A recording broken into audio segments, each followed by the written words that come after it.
Welcome to Acharya education YouTube channel. ఈరోజు తెలుగు మెథడాలజీకి సంబంధించినటువంటి first యూనిట్లో భాష మాతృభాష సంబంధించినటువంటి అంశాలు తెలుసుకుంటున్నాం. దీంట్లో మాతృభాషకు సంబంధించినటువంటి అంశాన్ని తెలుసుకుందాం. మాతృభాష అంటే మామూలుగా తల్లి నుంచి నేర్చుకునేటువంటి భాష అనేటువంటి అర్థం వస్తుంది. నేర్చుకుంటున్నాను అనేటువంటి తెలియకుండానే భాషను నేర్చుకోవడం మాతృభాష యొక్క లక్షణం. అయితే ఇక్కడ మాతృభాషకు సంబంధించినటువంటి కొన్ని అంశాలు ఉన్నాయి, మనం చూద్దాం.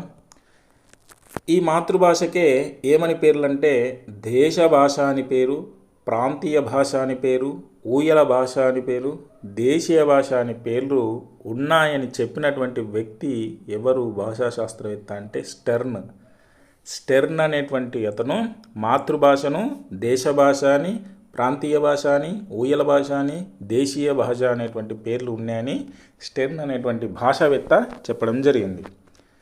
సునాయాసంగా అంటే తేలికగా, అప్రయత్నంగా అంటే నేర్చుకుంటున్నాం అనేటువంటిది తెలియకుండా అంటే ప్రయత్నం లేకుండానే, వ్యయ ప్రయాసాలకు లోను కాకుండా పరిసరాలను అనుసరించి మాట్లాడే భాషనే మనం మాతృభాష అంటాం. అంటే సెంటెన్స్ ఈ విధంగానే రావచ్చు. ఈ విధంగా వస్తే దీన్ని ఏ భాషకు సంబంధించింది అంటే సునాయాసంగా, అప్రయత్నంగా, వ్యయప్రయాసాలకు లోను కాకుండా నేర్చుకునేటువంటి భాష ఏదంటే మాతృభాష అని చెప్పవచ్చు. ఇక తర్వాత మాతృభాష ప్రధానంగా దేనిపై ఆధారపడి ఉంటుంది అంటే పరిసరాలపై ఆధారపడి ఉంటుంది. మాతృభాష పరిసరాలపై ఆధారపడి ఉంటుంది. తల్లి గర్భం నుండో తల్లి పాల నుండో మాతృభాష అనేటువంటిది రాదు. తల్లి గర్భం నుండి కానీ తల్లి పాల నుంచో కానీ మాతృభాష రాదు అని చెప్పడానికి కొన్ని కారణాలు ఉన్నాయి. ఆ కారణాలు బలం చేకూరుస్తున్నాయి. ఎగ్జాంపుల్ ఏంటంటే తెలుసుకునేటి, తల్లి తండ్రి భాషలు వేరైనప్పుడు అంటే తల్లిది ఒక భాష, తండ్రిది ఇంకో భాష అనుకుందాం. అట్లా వేరైనప్పుడు పుట్టే బిడ్డ యొక్క భాష పరిసరాలను అనుసరించి ఉంటుంది. అంటే వాళ్ళు ఏ భాష మాట్లాడుకున్నా, వాళ్ళది వేరే వేరే ప్రాంతమైనా అక్కడ బిడ్డ ఏ భాషా పరిసరాలకు అనుకూలంగా ఉన్నాయో ఆ పరిసరంలో ఉన్నటువంటి భాషను నేర్చుకోవడం జరుగుతుంది. తర్వాత పుట్టిన ప్రాంతం వేరు, పెరిగే ప్రాంతం వేరైనప్పుడు ఏ ప్రాంతంలో పెరుగుతారో అదే వారి మాతృభాష అవుతుంది. ఉదాహరణకు ఈ చోట పుట్టినటువంటి వాళ్ళు వేరే చోట నివసిస్తుంటే అక్కడ ఏదైతే నేర్చుకుంటున్నారో అదే మాతృభాషగా అవుతుంది అనేటువంటిది అర్థం. తర్వాత బిడ్డ పుట్టగానే తల్లి మరణించి అనాథ శరణాలయాల్లో పెరిగే బిడ్డకు ఆ ప్రాంతంలో వాడే భాషనే మాతృభాష అవుతుంది. అయితే ఈ అంశాలు మాతృభాష తల్లి నుంచి కానీ, తల్లి గర్భం నుంచి కానీ, తల్లి పాల నుంచి కానీ మాతృభాష రాదు అని చెప్పడానికి ఇవి కొన్ని కారణాలుగా మనకు తెలియచేయడం జరిగింది. అయితే ఇంకొక అంశం ఏంటంటే సరిహద్దు ప్రాంతాలలో బహుళ భాషా వ్యవహారం ఉన్నందున వారి మాతృభాషను నిర్ణయించడం కష్టం. మనం ఇంతకుముందు క్లాస్లో కర్నూలులో మామూలుగా కన్నడం, ఆదిలాబాద్లో మరాఠీ, తర్వాత హైదరాబాద్లో ఉర్దూ, ఇలాంటి హైదరాబాద్ అంటే మిడిల్లో ఉంది కానీ ఈ చివరి ప్రాంతాలు అంటే రాష్ట్ర సరిహద్దులు ఎక్కడైతే ఉంటాయో, సరిహద్దు ప్రాంతాల్లో ఎక్కడైతే ఉంటాయో అక్కడ బహుళ భాషా వ్యవహారం ఉంటాయి. అంటే మిళితమై ఉంటుంది. ఆ భాష ఈ భాష రెండు రకాల భాషలు మాట్లాడతారు కాబట్టి వారి యొక్క మాతృభాషను నిర్ణయించడం కష్టమవుతుంది. ఇవన్నీ కూడా స్టేట్మెంట్లన్నీ కూడా గుర్తుంచుకోవాల్సినటువంటి అవసరం ఉంది. ఇది మాతృభాషకు సంబంధించినటువంటి కొంత అంశం. ఇక మాతృభాషకు సంబంధించినటువంటి నిర్వచనాలను మనం ఒకసారి చూద్దాం. గుణవర్తి సూర్యనారాయణ ఈయన రాసిన గ్రంథం ఏం పేరంటే అభినవాచారికం. అభినవాచారికం అనేటువంటి గ్రంథాన్ని రాసినటువంటి వ్యక్తి ఎవరంటే గుణవర్తి సూర్యనారాయణరావు. పిల్లవాడు తన హావభావాలను, హాస్య క్రోధానురాగాలను ఏ భాషాముఖంగా వ్యక్తం చేస్తాడో అదే వాని మాతృభాష అవుతుంది. అంటే పిల్లవాడు తన హావభావాలు, హాస్యక్రోధ అనురాగాలు ఏ భాషాముఖంగా వ్యక్తం చేస్తాడో అదే మాతృభాష అవుతుందని మనకు గుణవర్తి సూర్యనారాయణరావు గారు తెలియజేశారు. తర్వాత మహాత్మా గాంధీ 9/7/1938లో హరిజన అనేటువంటి పత్రికలో మాతృభాషలోనే విద్య జరగాలని సూచిస్తూ వ్యక్తి యొక్క ఆనందానుభూతి, సౌందర్యానుభూతి, రసానుభూతి ఏ భాషాముఖంగా జరుగుతుందో అదే వాని మాతృభాష అని చెప్పడం జరిగింది. ఈ నిర్వచనం టెట్లో కానీ డిఎస్సిలో చాలాసార్లు మహాత్మా గాంధీకి సంబంధించినటువంటి మాతృభాషకు సంబంధించినటువంటి నిర్వచనం అడిగారు. కాబట్టి ఈ విధంగా ఆనందానుభూతి, సౌందర్యానుభూతి, రసానుభూతి అనేటువంటిది మహాత్మా గాంధీకి సంబంధించినటువంటి అంశాలు గుర్తుంచుకోవాలి. ఇక తర్వాత రైబర్న్ అనేటువంటి వ్యక్తికి సంబంధించి మనం తెలుసుకునేది ఏంటంటే ఆనందానుభూతి, సౌందర్యానుభూతితో పాటు సృష్టికర్త వలె సృజనాత్మక రచన చేయడానికి తోడ్పడేదే మాతృభాష అని చెప్పాడు. సృష్టికర్త వలె సృజనాత్మక రచన చేయడం అంటే క్రియేటర్ వలె, సృష్టికర్త అంటే సృష్టించేవాడే, సృజనాత్మక రచన చేయడానికి తోడ్పడేదే మాతృభాష. అంటే ఏదైనా ఒక అంశాన్ని గురించి అనర్గళంగా రాయాలంటే రాయడానికి సహకరించేదే, అట్లా ఉండేదే మాతృభాష అనేటువంటిది అర్థాన్ని మనకు రైబర్న్ ఇవ్వడం జరిగింది. తర్వాత బల్లార్డ్ వ్యక్తి శైశవ దశ నుంచి తనను తాను తీర్చిదిద్దుకొని వ్యక్తిగత ఉన్న కుటుంబాభివృద్ధి, సమాజాభివృద్ధి, దేశాభివృద్ధి కారణమయ్యేదే మాతృభాష అని బల్లార్డ్ చెప్పారు. ఈ కీవర్డ్ ఏం చెప్పుకోవచ్చు, వ్యక్తి శైశవ దశ నుంచి తనను తాను తీర్చిదిద్దుకునే అనేటువంటి ఈ కీవర్డ్స్ అనేటువంటివి తెలుసుకోవాలి. కుటుంబము, సమాజము, దేశము అభివృద్ధి కారణమయ్యేదే మాతృభాష అని చెప్పుకోవచ్చు. తర్వాత రైబర్న్ అండ్ బల్లార్డ్ సంయుక్తంగా ఇచ్చినటువంటి నిర్వచనం ఏంటంటే పిల్లవాడు ఏ భాషలో కలగంటాడో అదే వాని మాతృభాష. వాస్తవానికి కళలు ఏ భాషలో కంటారంటే వాళ్ళ మాతృభాషలోనే కళలు కనడం జరుగుతుంది. కాబట్టి పిల్లలు ఏ భాషలో ఎవరైనా సరే ఏ భాషనైతే కలగంటారో అదే వారి యొక్క మాతృభాష అనేటువంటిది మనం చెప్పుకోవచ్చు అనేటువంటి విషయాన్ని రైబర్న్ అండ్ బల్లార్డ్ చెప్పడం జరిగింది. తర్వాత రామచంద్ర వెంకట శేషయ్య అనేటువంటి వాళ్ళు ఇచ్చింది ఏంటంటే ఇతర భాషలలో వ్యక్తి తన భావాలను వ్యక్తం చేసే ముందుగా ఏ భాషలో వాక్యాన్ని నిర్మించుకుంటాడో అదే వాని మాతృభాష అవుతుంది. అంటే ఇతర భాషల్లో అంటే వేరే భాషలో వ్యక్తి తన భావాలను వ్యక్తం చేసే ముందుగా ఇప్పుడు వేరే భాషలో మాట్లాడాలంటే అసలు భాషలో ముందు వాక్యాన్ని నిర్మించుకుంటాడు. అట్లా వాక్యాన్ని ఏ భాష నుంచి అయితే నిర్మించుకుంటాడో అదే వాని మాతృభాష అవుతుందనేటువంటిది రామచంద్రుని వెంకట శేషయ్య అనేటువంటి వాళ్ళు చెప్తున్నారు. తర్వాత బ్లాక్ అనేటువంటి అతను శిశువు పాఠశాలలో ప్రవేశించక ముందే ధారాళంగా మాట్లాడే భాష మాతృభాష. వాస్తవానికి పాఠశాలలో ప్రవేశించిన తర్వాత శ్రవణం, భాషణం అనేటువంటి నైపుణ్యాలు పాఠశాలకు రాకముందే శ్రవణ భాష నైపుణ్యాలు నేర్చుకోవడం జరుగుతుంది. కాబట్టి పాఠశాలకు రాకముందే ఆ శిశువులు ధారాళంగా మాట్లాడుతుంటారు. అట్లా ధారాళంగా ఏ భాషనైతే మాట్లాడుతారో అదే భాష మాతృభాష అవుతుందని బ్లాక్ చెప్పడం జరిగింది. ఇక తర్వాత రవీంద్రనాథ్ ఠాగూర్ ఇచ్చినటువంటి నిర్వచనం పరభాషలో జరిగే విద్య బోధన సోపానాలు లేని సౌధం వంటిది అని ఇచ్చారు. రవీంద్రనాథ్ ఠాగూర్ చెప్పినటువంటి నిర్వచనం, గాంధీ చెప్పినటువంటి నిర్వచనం చాలాసార్లు మనకు డిఎస్సిలో వచ్చాయి. అంటే పరభాషలో జరిగేటువంటి విద్యాబోధన అంటే ఒకటి మాతృభాష అయితే ఇంకో వేరే మాధ్యమంలో చెప్తే కనుక అది ఎలాంటి బోధన అంటే సోపానాలు లేని సౌధం వంటిది. అంటే సోపానం అంటే మెట్లు లేని ఒక సౌధం అంటే ఒక బిల్డింగ్ అనుకున్నాం. బిల్డింగ్లు కట్టుకుంటూ పోతుంటే మెట్లు లేకపోతే ఎట్లుంటుంది, అలాంటిది అనేటువంటి విషయాన్ని చెప్తున్నాడు రవీంద్రనాథ్ ఠాగూర్. తర్వాత ఇంకొక అంశం ఏంటంటే తల్లి పాలు ఎలా బలవర్ధకమైనవో మాతృభాష కూడా అంత బలమైనదని చెప్పాడు. ఎవరు? ఠాగూరే చెప్పాడు. అంటే తల్లిపాలు ఎంత బలమిస్తాయో మాతృభాష కూడా అంత బలమిస్తుంది అనేటువంటి విషయాన్ని చెప్పడం జరిగింది. తర్వాత కొమర్రాజు ఇచ్చినటువంటి నిర్వచనం మాతృభాష తల్లిపాల వంటిది, పరభాష పోతపాల వంటి. ఇది కూడా చాలాసార్లు డిఎస్సిలో వచ్చింది. తర్వాత విశ్వనాథ సత్యనారాయణ, అరవింద్ ఘోష్ వీళ్ళు చెప్పినటువంటి అంశాలు పిల్లవాని సంపూర్ణాభివృద్ధికి మాతృభాష దోహాధికారి అవుతుంది అనేటువంటి విషయాన్ని చెప్పడం జరిగింది. ఇది మాతృభాషకు ఉన్నటువంటి నిర్వచనాలు. ఇందులో ఉన్నటువంటి ఇంతకుముందు డిఎస్సిలో వచ్చినటువంటి అంశాలు. తర్వాత మాతృభాష సంబంధించి తెలుగు ప్రత్యేకత. ఇప్పటిదాకా మాతృభాష అంటే తెలుసుకున్నాం. ఇప్పుడు తెలుగుకు సంబంధించినటువంటి తెలుగుగా మాతృభాష ఉంటే దాని యొక్క స్పెషల్ ఏంటి, ప్రత్యేకత ఏంటి అనేటువంటి అంశాన్ని మనం తెలుసుకుందాం. జనని సంస్కృతంబు ఎల్ల భాషలకు దేశ భాషలందు తెలుగు లెస్స అన్నది శ్రీనాథుడు ఎక్కడ చెప్పాడంటే క్రీడాభిరామం అనేటువంటి రచనలో ఈ అంశాన్ని చెప్పడం జరిగింది. అంటే జనని సంస్కృతంబు ఎల్ల భాషలకు అంటే అన్ని భాషలకు తల్లి వంటిది సంస్కృత భాష అని చెప్పినటువంటిది శ్రీనాథుడు. మరి దేశ భాషలందు తెలుగు లెస్స అంటే అన్ని భాషలకు తెలుగే, సంస్కృతమే తల్లి లాంటిది, కానీ దేశ భాషలందు తెలుగు లెస్స అనేటువంటి అంశాన్ని చెప్పాడు.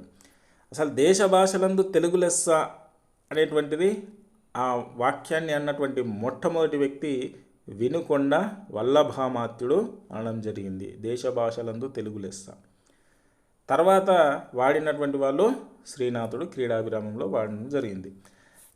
ఆ తర్వాత మళ్ళీ దేశ భాషలందు తెలుగు లెస్స అని వాడింది శ్రీకృష్ణదేవరాయలు ఆముక్తమాల్యద అనేటువంటి రచనలో పీఠికలో ఉపయోగించడం జరిగింది. ఇవి అంటే దేశ భాషలందు తెలుగు లెస్స అన్న మొదటి వ్యక్తి వినుకొండ వల్లభామాత్యుడు. తర్వాత ఎవరు వాడారు? శ్రీనాథుడు క్రీడాభిరామంలో వాడాడు. ఆ తర్వాత వాడింది ఎవరు? శ్రీకృష్ణదేవరాయలు ఆముక్తమాల్యదలో పీఠికలో వాడడం జరిగింది. ఈ విధంగా దేశ భాషలందు తెలుగు లెస్స అన్నవారి వరుస క్రమాన్ని పాటించండి అని ప్రశ్న అడిగినా కూడా ఆశ్చర్యపోవాల్సినటువంటి అవసరం లేదు. అట్లా కూడా ప్రశ్నలు వరుస క్రమంలో అమర్చండి అని కూడా ఇవ్వడం జరుగుతుంది. తర్వాత తెలుగుదేల ఎన్న దేశంబు తెలుగేరు తెలుగు వల్లభొండ తెలుగుకొండ అనేటువంటి అది ఒకటి ఉన్నది. ఆయన రాసినటువంటి రచన, ఆ రచనకు సంబంధించి దాంట్లో దేశ భాషలందు తెలుగు లెస్స అనేటువంటిది శ్రీకృష్ణదేవరాయలు ఉపయోగించాడు. తర్వాత ఎల్ల భాషలకు తల్లి సంస్కృతంబు అన్నది ఎవరన్నారంటే కేతన ఆంధ్ర భాషాభూషణం అనేటువంటి రచనలో ఆ గ్రంథంలో చెప్పడం జరిగింది. తర్వాత సింధు నదిలో విహరించు పండు వెనల్లో చక్కని ఆంధ్ర పదంబు పాడెడు అనేటువంటిది సుబ్రహ్మణ్య భారతి అనేటువంటి ఒక తమిళ కవి ఈ విధంగా రాయడం జరిగింది. తర్వాత తెలుగు భాషను సుందర తెనుంగు అన్నది సుబ్రహ్మణ్య భారతి. మరి సుబ్రహ్మణ్య భారతి తమిళ కవి అయిన తెలుగు గురించి ఏమన్నాడంటే సుందర తెనుంగు అని చెప్పడం జరిగింది. మొలక లేతదనము తలిరుల నవకంబు మొగ్గ సోయగము పువ్వు తావి అన్నటువంటిది ఒక అజ్ఞాత కవి అనేటువంటిది ఈ విధంగా తెలుగు సంబంధించినటువంటి విషయం చెప్పడం జరిగింది. ఇక తర్వాత దైవములు లేరు కన్న తల్లి కంటే భాగ్యములు లేవు తల్లి భాష కంటే అన్నది ఎవరంటే నండూరి రామకృష్ణమాచార్యులు ఈ విధంగా చెప్పడం జరిగింది. దైవములు లేరు కన్నతల్లి కంటే భాగ్యములు లేవు తల్లి భాష కంటే అని నండూరి రామకృష్ణమాచార్యులు చెప్పారు. ఇలాంటివి కూడా కొటేషన్స్, కొన్ని మంచి వాక్యాలు, సూక్తులు కూడా మనకు ప్రశ్నలు రావడానికి ఆస్కారం ఉంటుంది. ఇటాలియన్ ఆఫ్ ద ఈస్ట్ అని తెలుగును అని అన్నది ఎవరు అంటే సిపి బ్రౌన్ చెప్పడం జరిగింది. సిపి బ్రౌన్ తెలుగును ఏమని అభివర్ణించాడంటే ఇటాలియన్ ఆఫ్ ద ఈస్ట్. తూర్పు ఆ ప్రాంతంలో ఇటలీ భాష ఏ విధంగా ఉంటుందో తెలుగు కూడా అదే విధంగా ఉంటుందనేటువంటి అంశాన్ని, అంటే అంత గొప్పదైనటువంటిది అనేటువంటిది చెప్పడం జరిగింది. మరి సిపి బ్రౌన్ పూర్తి పేరు చార్లెస్ ఫిలిప్స్ బ్రౌన్ అనేటువంటిది మనకు తెలిసినటువంటి అంశమే. ఈ తెలుగు భాషను మధురమైనది అని అన్నది ఎవరు అంటే సిపి బ్రౌన్. తెలుగును జాతీయ భాషగా గుర్తించండి అని అన్నది, ఇది గుర్తుపెట్టుకోవాలి, హాల్డేన్ అనేటువంటి వాడు అని చెప్పడం జరిగింది. తెలుగు భాషను ఏం చేయాలన్నారు? జాతీయ భాషగా గుర్తించండి అని చెప్పడం జరిగింది. ఎవరు? హాల్డేన్. తర్వాత ఆదిభట్ల నారాయణదాసు ఆత్మకథ నా ఎరుక బిరుదు ఏంటి? హరికథా పితామహుడు. హరికథా పితామహుడు బిరుదు ఎవరికి ఉందంటే ఆదిభట్ల నారాయణదాసుకు హరికథా పితామహుడు అనేటువంటి బిరుదు ఉంది. ఆయన యొక్క ఆత్మకథ నా ఎరుక ఇది తెలుగుకు సంబంధించింది కాబట్టి ఇవ్వడం జరిగింది. తర్వాత వేమన పద్యాలను ఆంగ్లంలోకి అనువదించినది ఎవరు? CP brown. CP brown Vemana పద్యాలను సేకరించి అవి ఏం చేశారంటే ఆంగ్లంలోకి అనువదించుకోవడం జరిగింది. ఇది ఈ అంశానికి సంబంధించి మాతృభాషకు సంబంధించినటువంటి తెలుగు ప్రత్యేకత అంశాలు ఏమేమి ఉన్నాయో మనం తెలుసుకున్నాం. ఇక తర్వాత మాతృభాషగా తెలుగు లక్షణాలకు సంబంధించి మనం తెలుసుకుందాం. మరి మాతృభాషగా తెలుగుకు సంబంధించినటువంటి లక్షణాలు ఏమేమి ఉన్నాయి, వాటికి సంబంధించినటువంటి అంశాలు ఏవి అనేటువంటి అంశాలు తెలుసుకుందాం. మొదటగా వ్యక్తిత్వం. అన్య భాషలను తనలో చేర్చుకున్నప్పటికీ అచ్చ తెలుగు పదాలతో తెలుగు భాష తన వ్యక్తిత్వాన్ని నిలుపుకుంటున్నది. మరి తెలుగు భాష లక్షణాలు ఎట్లుందంటే తెలుగుకు సంబంధించినటువంటి అన్య భాషలు అంటే వేరే భాషలు తనలో ఎప్పటికీ వస్తూనే ఉన్నా, అవి జాయిన్ అవుతూనే ఉన్నా తెలుగు భాష తన వ్యక్తిత్వాన్ని అనేటువంటిది నిలుపుకోవడం జరుగుతుంది. ఉదాహరణకు మనకు కొన్ని ప్రాచీనమైనటువంటి గ్రంథాలలో అత్త, అమ్మి, పొట్ట, బోని అనేటువంటి, తర్వాత ఊరు, పేరు, కోట, పేడ, మేడ, దూడ మొదలుగున్నటువంటి అవి ప్రాచీనమైనటి ప్రాంగణ్య యుగం నుంచి అవి ఇప్పటికి కూడా అలాగే మనం వాడుకోవడం జరుగుతుంది. కాబట్టి తెలుగు అనేటువంటి ఒక వ్యక్తిత్వాన్ని నిరూపించుకుంటున్నది. తర్వాత లిపి. తెలుగు భాష గుండ్రని ఆకారములో ముత్యాల వలె గుత్తులుగా కనిపించగా ఆంగ్లము కోలాకారంగా ఉంటుంది. అంటే మరి తెలుగు భాష గుండ్రగా ఉంటుంది. ఈ విధంగా గుత్తులుగా మన ఒక అక్షరాల క్రమం ఒక పదంగా చేస్తే ఆ పదాలు వాక్యాలుగా అంత అందంగా కనబడుతుంది తెలుగు భాష. మరి ఆంగ్ల భాష ఏ విధంగా ఉంటుందంటే ఒక కోలాకారంగా ఉంటుంది. ఏ అని, బి అని, ఈ విధంగా వీటిని కోలాకారం అని చెప్పడం జరుగుతుంది. ఇక తర్వాత ఉచ్చారణ, ప్రొనౌన్సియేషన్ ఏ విధంగా ఉంటుంది. దంత తాళవ్య లఘువాలకు భేదం వలన తెలుగు భాషకు ప్రత్యేకత ఉచ్చారణ కలిగి ఉంటుంది. దంత్యాలు, తాళవ్యాలు. దంత్యాలంటే మనము పలికేటువంటి అక్షరాలు ఏవైతే ఉంటాయో దంతములకు తాకడం. ఉదాహరణకు తత్త, మన నాలుక దంతాల మధ్య ఉండడం జరుగుతుంది. తర్వాత తాళవ్యాలంటే కంఠము తర్వాత వచ్చేటువంటి ఆ స్వరము మనకు చాచ్చ, జజ్జ అనేటువంటి తాళవ్యాలు. ఈ విధంగా భేదం వలన తెలుగు భాషకు ప్రత్యేక ఉచ్చారణను కలిగి ఉంటుంది. అంటే కొన్ని అక్షరాలు కంఠములు, తాళవ్యాలు, మూర్ధన్యాలు, దంత్యాలు, ఓష్ట్యాలు అనేటువంటిది ప్రత్యేకతను సంచరించుకున్నది. కాబట్టి ఉచ్చారణ వైవిధ్యం అనేటువంటిది తెలుగు భాషకు ఉన్నది. తర్వాత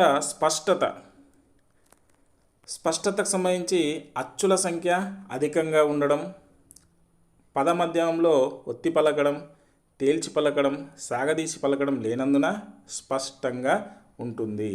అంటే ఇక్కడ అచ్చుల సంఖ్య అధికంగా లేదు, కొన్ని ఉన్నాయి, హల్లులు ఎక్కువ ఉన్నాయి. మరి మధ్యమంలో పదమధ్యంలో ఒత్తి పలకడం కానీ తేల్చి పలకడం కానీ ఇలాంటి లేకపోయినందువల్ల మన తెలుగు భాష స్పష్టంగా ఉంటుంది. ఇది స్పష్టత అనేటువంటి లక్షణం. తర్వాత శ్రావ్యత. నాదాత్మకాల వలన తెలుగు భాష వినసొంపుగా ఉంటుంది. తర్వాత శ్రావ్యతను మెచ్చుకున్నది త్యాగయ్య. అంటే వినడానికి వినసొంపుగా ఉండేటువంటి భాష తెలుగు భాష. తర్వాత తెలుగుదేశంలో పుట్టి తమిళ దేశంలో పెరిగి కర్ణాటక సంగీతంలో ప్రసిద్ధుడైనటువంటి వారు త్యాగయ్య. ఈ విధంగా శ్రావ్యత అంటే వినడానికి శ్రావ్యంగా ఉండేటువంటి భాష తెలుగు భాష. తర్వాత మధురత అంటే తీయగా, విన్నా కొద్దీ ఇంకా ఆనందం, వినాలనేటువంటి కోరిక కలిగించేసేది. తెలుగు భాష మధురంగా ఉంటుందని చెప్పింది సిపి బ్రౌన్ అని ఇదివరకే మనం తెలుసుకున్నాం. తర్వాత నాదాత్మకాలే తెలుగు భాషకు మాధుర్యాన్ని కలుగజేస్తాయని చెప్పుకుంటున్నాం. ఇక తర్వాత సారళ్యతకు సంబంధించి మరి సరళంగా ఏ విధంగా ఉంటుంది. తెలుగు భాషలో సారళ్యతను మెచ్చుకున్నది ఆదిభట్ల. అంటే సరళంగా ఉండడం. తర్వాత సరళాక్షరాలు అధికంగా ఉండడమే సారళ్యతకు కారణమైనది. కాబట్టి సారళ్యత అనేటువంటిది కూడా ఈ తెలుగు భాషకు ఉన్నటువంటి ప్రత్యేకమైనటువంటి లక్షణం. తర్వాత సౌకుమార్యత. అలతి పదాలతో రచన చేయడం తెలుగు భాషకు సౌకుమార్యతను కలుగజేసింది. అంటే తేలికైనటువంటి పదాలతో రచన చేయడం ద్వారా వినేటువంటి పాఠకులకు త్వరగా అర్థమయ్యేటువంటి లక్షణం ఈ తెలుగు భాషకు ఉంది. అందుకే దీనికి సౌకుమార్యత అనేటువంటి అంశం తెలిసి ఉంది. ఇక తర్వాత గంభీరత. మహాప్రాణాల వలన తెలుగు భాషకు గంభీరత కలుగుతుంది.